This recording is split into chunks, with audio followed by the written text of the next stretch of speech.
We got a lot of ground to cover today, so I hope you're ready to follow along. At the end of Matthew 23, Jesus is mourning for the city of Jerusalem. He knows what's coming in AD 70 when the Romans would lay siege to the city and eventually destroy it. It would be the consequences of too many years of Israel being a thorn in the Roman side, and also it'll be a just consequence of Israel's rebellion against God. His wrath is coming. So Jesus mourns for them. He says in verse 38 of the last chapter, "Your house is left you desolate." And you might laugh when somebody says, Elvis has left the building. But it's embarrassing when God exits his own building, his home, because his people don't welcome him. And right now, the one who is speaking, Jesus, is not being welcomed. More than that, he's being rejected as the Savior. Let's jump into 24, starting in verse 1. Jesus left the temple and was walking away when his disciples came up to him to call his attention to its buildings. "Do you see all these things?" he asked. "Truly, I tell you, not one stone here will be left on another. Every one will be thrown down." As Jesus was sitting then on the Mount of Olives, the disciples came to him privately. "Tell us," they said, "when will this happen? When will be the sign? What will be the sign of your coming and of the end of the age?" Solomon's temple was magnificent, destroyed by Nebuchadnezzar in 586 BC. Plenty of admirers of that temple, but a lot more also of Herod's time. He began work on this rebuilding of the temple in 20 BC. And do you know right now as Jesus speaks, they're still working on it? It will finally be done in AD 64. Magnificent structure, large white marble stones, exquisite. Of course, people marveled at it, and the disciples are pointing it out. Jesus, look at these. Look at these buildings. Look at these stones. Jesus, not all that impressed, opens the future and says, look what is going to happen when the stones will not be left on top of each other, torn down, turned to rubble, the whole place left in ruins. Well, they ask him later, what are you talking about? I mean, when is this going to happen? And they ask these questions that may sound like one question. It's really in some ways three in one. But listen as Jesus spends the rest of the chapter answering. Jesus answered, "Watch out that no one deceives you, for many will come in my name claiming I'm the Messiah and will deceive many. You'll hear of wars and rumors of wars, but see to it that you're not alarmed. Such things must happen, but the end is still to come. Nation will rise up against nation, kingdom against kingdom. There will be famines and earthquakes in various places, and all these are just the beginning of birth pains." When the disciples ask and Jesus begins to answer, we start understanding a little bit better because we look back on history rather than them looking forward. I don't know if they can imagine it, but Jesus starts answering at least the first of their questions about when this will happen with Jerusalem. And he goes all the way up to verse 35, which we're going to cover, addressing this. So he begins talking and describing what is going to happen. One of the first things he says is, don't be deceived by people who come saying, I am the Messiah. Don't be bamboozled. The false prophets, the false messiahs, the false ones who say, I am sent by the Lord. I am the Lord. Don't listen to them. Don't be deceived. He'll come back to that later. I'll come back to that later too. But he says to them, you'll hear all these things happening and people will be whispering. The future is coming. Some bad things are coming, and you'll think that's a telltale sign something's coming, but it's not yet. The wars, the rumors of wars, yeah, sure, that's coming. The stuff will happen, but don't be alarmed. Let me just take a side note here and say, some are quick to talk about wars as one of those signs that the end is coming. Maybe you'll hear that. It's ironic since Jesus says that is not a sign that this thing is coming.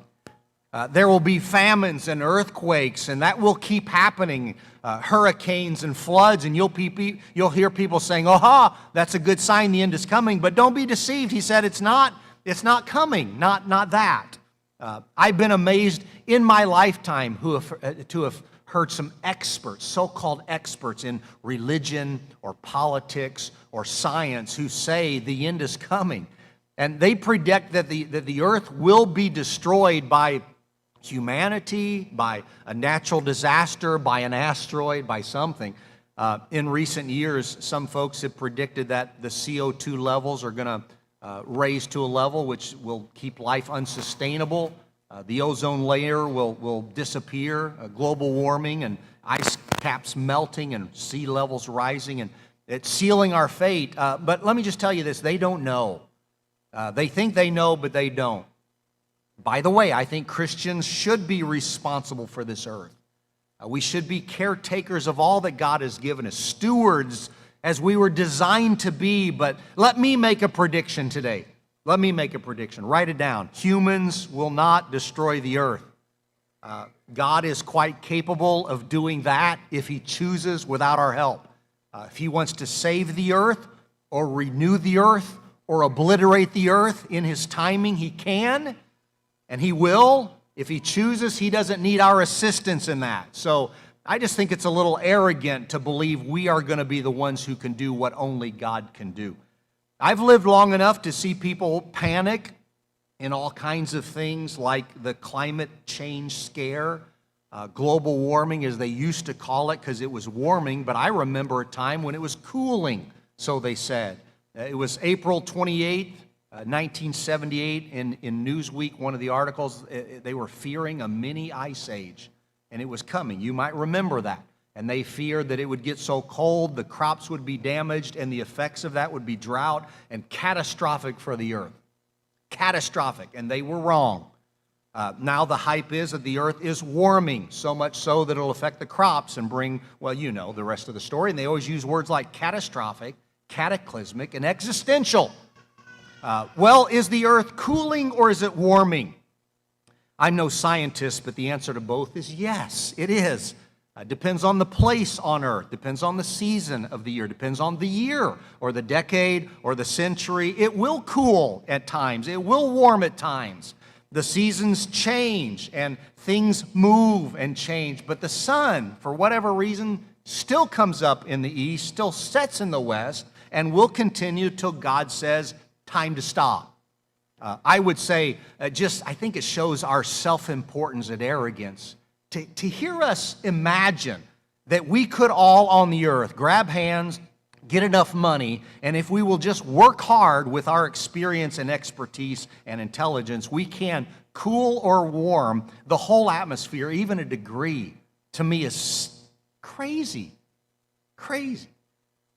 People want to blame politicians and oil companies and polluters for destroying the world. But if you want to put your money on something, I would say put it on God. He will be the one who will decide whether the earth continues or not. So we'll see earthquakes in the future, and famines, and wars, and warming, and cooling. But I would just tell you, don't make your predictions. Hold on to your bets for now. We don't know exactly what is coming. We don't know, and no human does, except what Jesus says. And here He says some things, and pay attention because He's speaking about Jerusalem. Jesus says it, focusing on it. Humans will always try to predict it. But Jesus has a pretty good handle on what is coming. Of course, we need to be ready for the future. But the future is still ahead of us. Right now, He's talking about Jerusalem, and I want to keep us right there with that thought as we keep reading. Verse 9, if that wasn't hard to hear for the disciples, listen to this. Then, verse 9, you'll be handed over to be persecuted and put to death, and you'll be hated by all nations because of me. At that time, many will turn away from the faith and will betray and hate each other, and many false prophets, here he goes again, will appear and deceive many people. Because of the increase of wickedness, the love of most will grow cold, but the one who stands firm to the end will be saved. And this gospel of the kingdom will be preached in the whole world as a testimony to all nations, and then the end will come. Speaking of warming and cooling, do you see what Jesus says is cooling down in His day? People's faith. Do you see what's heating up? The pressure on Jesus' people. They will despise you because of me, He says. Faith diminishes and resentment grows, and persecutions are coming. Some are going to hate you, He says. Some will hurt you, He says. Some will even kill you, He says. And wickedness will always burn bright, hot, white in the lives of some. It will seem to grow, I think, is what He says. I think we've seen wickedness grow in our day, haven't we? Is it just me, or does it seem like things are getting worse? Wickedness is out of control. Violence is raging. Just last night on the news, talked about downtown Ozark. One man kills another. When we first moved to Springfield, you just didn't hear about a lot of people killing each other. And even right here in our little neck of the woods, people are becoming more and more violent. It's not just one person killing another. Sometimes it's more. 2 weeks ago in New York, a man drives 200 miles to go to a shopping center, a grocery store, and kill people he hated for some reason. The color of their skin, apparently, without even knowing them. What is wrong with people? Just this week, a man walks into an elementary school and starts shooting the most innocent, and it gives us shivers. How do you even come to terms with that? That is evil. What is wrong with it? We don't even know why he did it. We describe some violence like that as almost random, but some is targeted against people of faith. Right now, we sit comfortably in the air-conditioned and padded seats. Not all of you, some of you. But in other parts of the world today, to be a Christian is at least looked down on, sometimes forbidden. It sometimes is against the law, punishable by jail or work camps or death. To be a Christian, to meet together as Christians, or to convert somebody to being a Christian. Do a little research. Find out what happens to a Christian in China or North Korea or Pakistan or Iran. And in Nigeria, right now in Nigeria, there are groups of people moving around hunting down Christians just to kill them, just because they're Christians. Wickedness increases. Love grows cold. People hate people just because they believe in Jesus. And Jesus isn't even talking about our time. He's getting them ready to understand and experience the destruction that is coming their way at Jerusalem.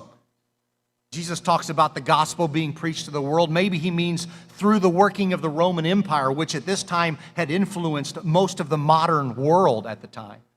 I think it's amazing just by the time you get to Acts chapter 2, Peter stands there in Pentecost, in this same city, preaching to a group of people who've come there from all over. And Luke describes some of the languages they have brought with them from all over. What do you think they did after they hear the gospel, repent of their sins, and are buried with Christ in baptism? They go back home, spreading the gospel. Then when persecution comes, as Jesus says, to Jerusalem and comes to Rome, and the Christians in Jerusalem and Rome scatter, they take the gospel with them. And it happens just as Jesus says.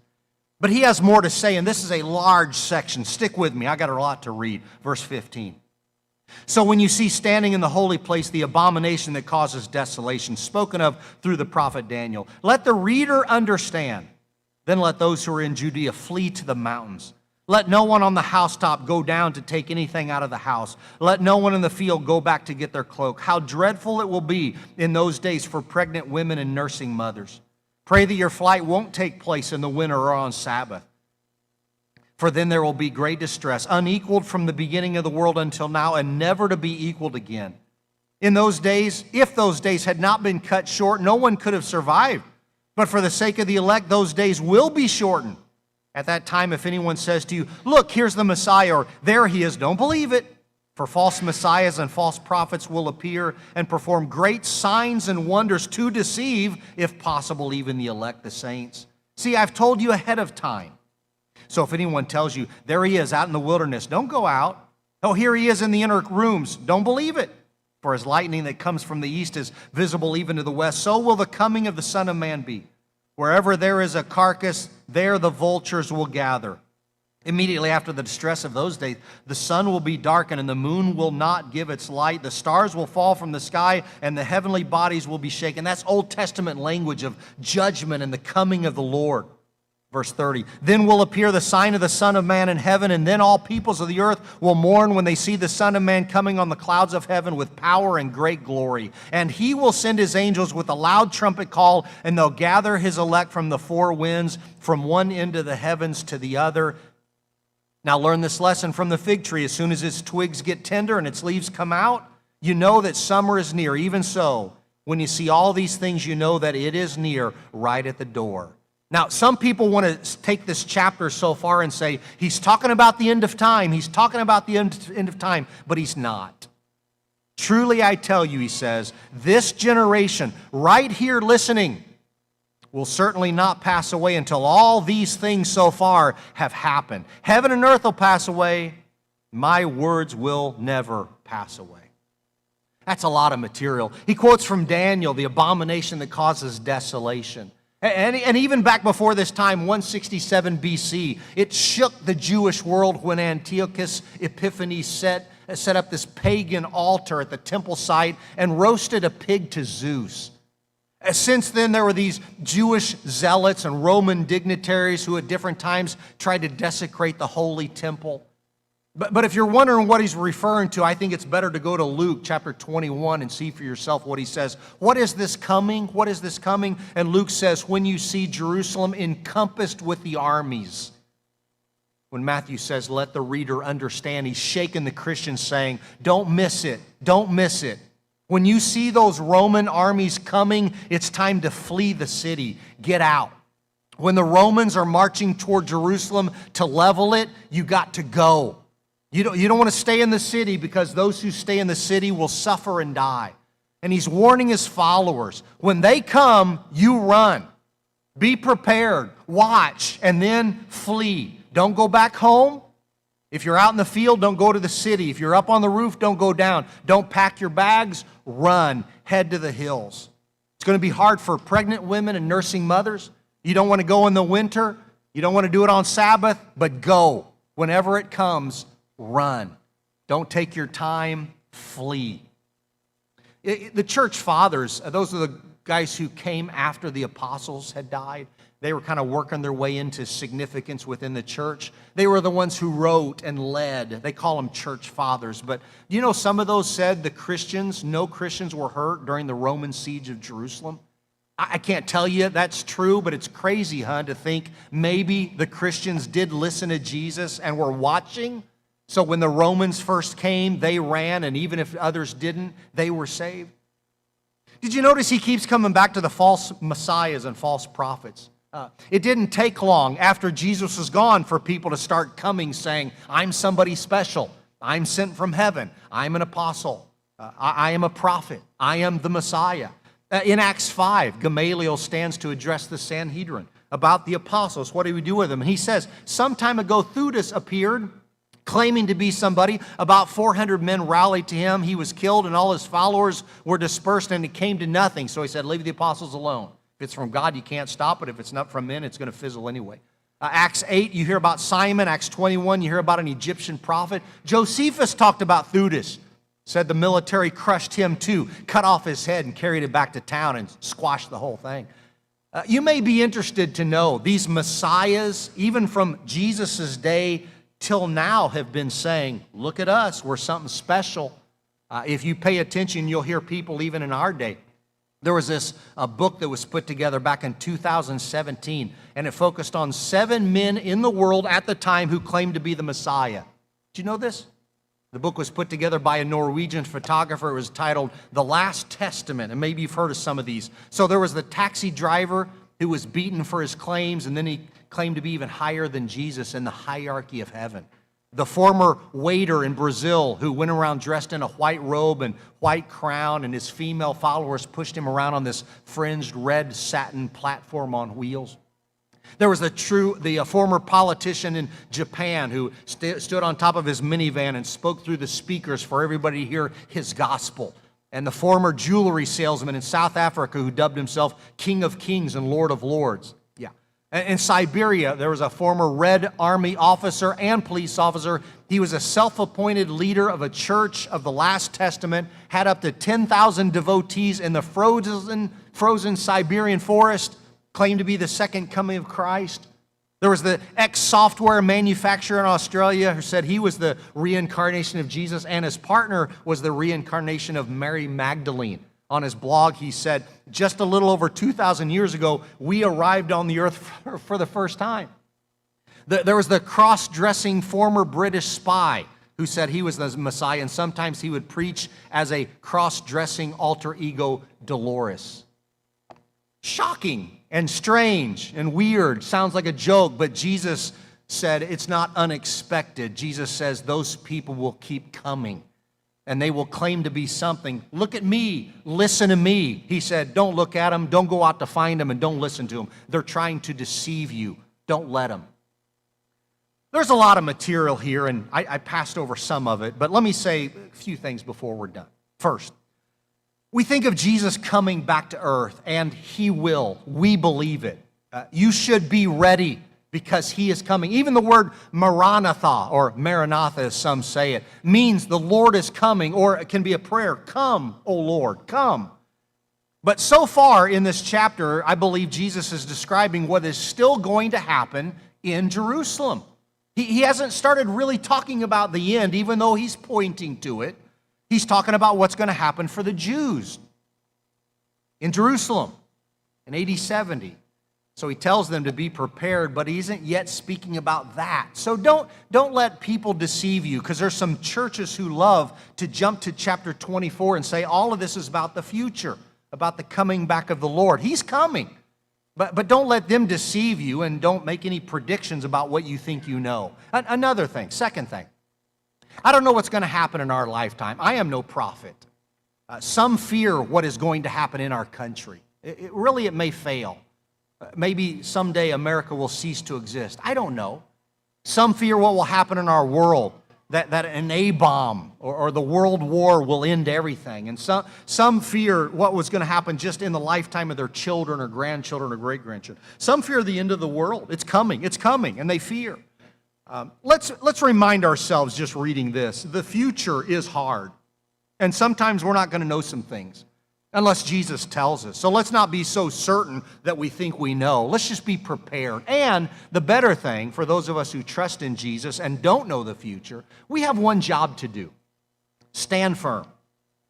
Stand in faith. Keep standing. Stand fast.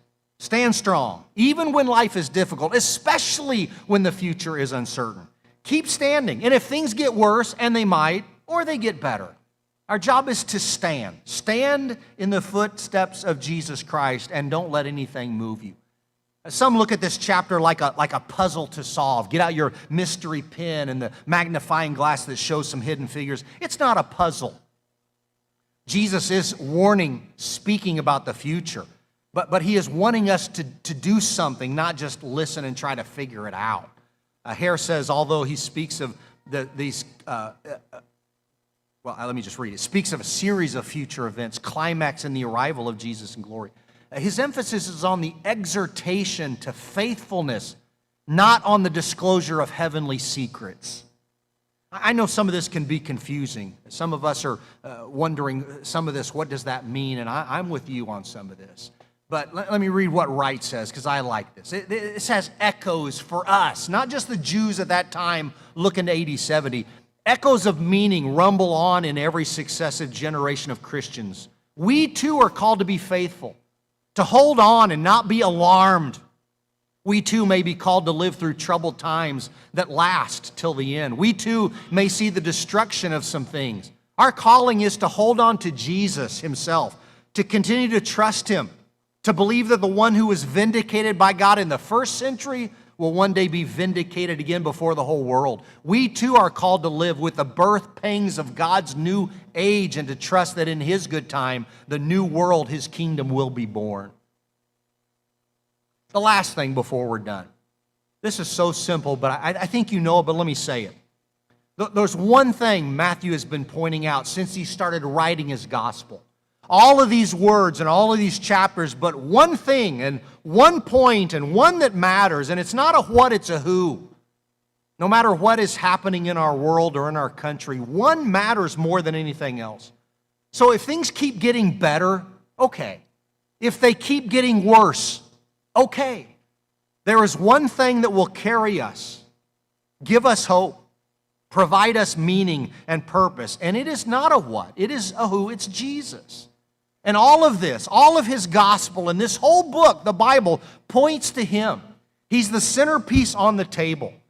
He's on the stage, and only one light is shining on Him. And He may be hated, and He will be killed. And even those who follow Him may be hated and killed too. But this is His world, and this is His kingdom, and this is His church. and He is in charge.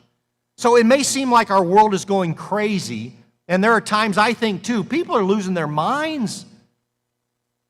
But for those of us who are His followers, we who make up the church, we have the good news.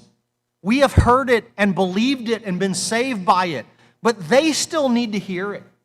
They need to know it, that He is the answer to the world's woes. Jesus, it comes back to Jesus, and it's simple. People probably consider us crazy to think it could be so simple, but when somebody says the world is going to hell in a handbasket, He came so it wouldn't. It's why He showed up in the first place and why He's coming back. Maybe you listen to Southern gospel, maybe not, but Karen Peck in New River sings this song. Starts with this. Hard to believe what the world has come to. Hard to wrap my head around everything I see on the news. Hard to sit back and do nothing in all the mess. What's it going to take to fix the brokenness? Tired of watching politics making us enemies. Tired of seeing anger and violence spin out in the streets. Tired of addictions taking lives way too young. What's it going to take to fix what this world has become? The answer is Jesus. The answer is love, and for everything we're needing, I believe that He will be enough. The answer is, and He keeps saying it, the answer is Jesus. I know it's simple. Maybe to everybody else it sounds crazy, but we believe that is what matters in a crazy world that at times will turn nuts. The violence that grows, the faith that is lacking, still the cure for the world is the good news of Jesus Christ. And for people who have no hope, and for sin that will condemn the souls of men, it is only the blood of Jesus Christ, the gospel of the Savior that can save them. It is always Jesus.